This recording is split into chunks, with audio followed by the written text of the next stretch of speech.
Recently I have these damaged LED bulbs all rated for 5 watts with this tiny aluminum base for heat sinking, which is in compared to other LED brand quite insufficient to cool the LED rapidly.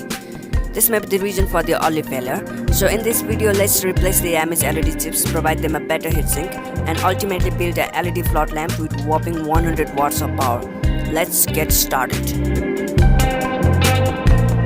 Firstly, we need to take out LEDs and the driver out of the housing. On close inspection of those LEDs and providing them a quick test, we can easily find out the damaged versus fine LEDs.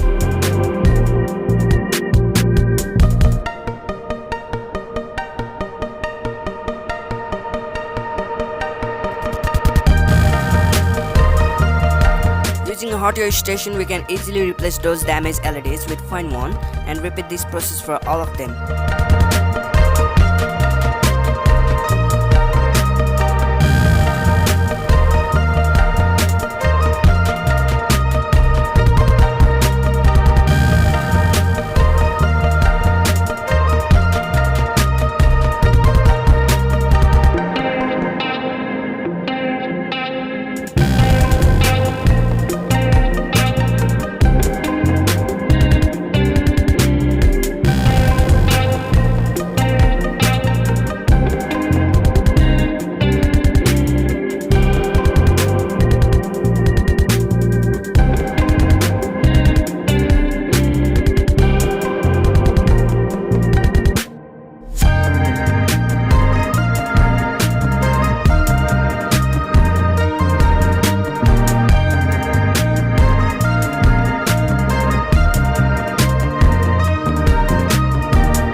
Now the individual LED board draws about 300 milliamps of current for providing full 5 watts of power, and require 20 such board to provide us full 100 watts, which lead us to an important question: how can we power them up?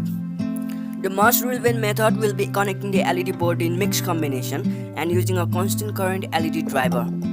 Unfortunately though, due to budget issue and the fact that I want to use the individual LED drivers, I came up with an idea to power the LED board with their one driver. Now, how are we gonna do that?